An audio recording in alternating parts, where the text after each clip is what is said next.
মনে আছে তো মাননীয় মুখ্যমন্ত্রী কি বলেছিলেন মুর্শিদাবাদ নিয়ে?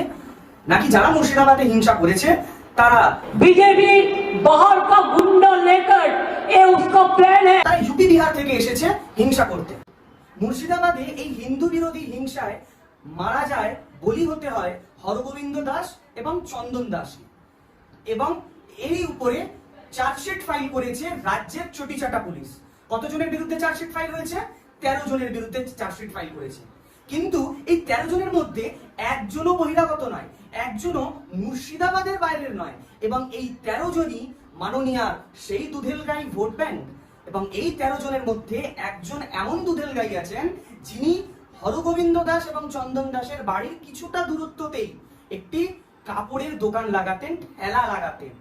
সেই কাপড়ের দোকান বা ঠেলা লাগানো রহিম চাচা, যিনি হরগোবিন্দ দাস ও চন্দন দাসকে ধর্ম নিরপেক্ষতার একটি বাণী শেখাতেন, সেই দিনকে কিন্তু এই দুধেল গাই বাদ ছাড়লেন না সেই হরগোবিন্দ দাস এবং চন্দন দাসকে।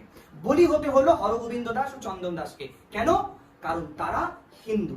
এটাই বলা হচ্ছে, যখন আপনার উপরে আক্রমণ হবে তখন তারা এটা দেখবে না যে আপনি বিজেপিতে আছেন কি তৃণমূল করেন কি সিপিএম দল করেন। হরগোবিন্দ দাস এবং চন্দন দাস সিপিএম দলটি করত, কিন্তু তারা কি বাদ গেল? আপনিও বাদ যাবেন না।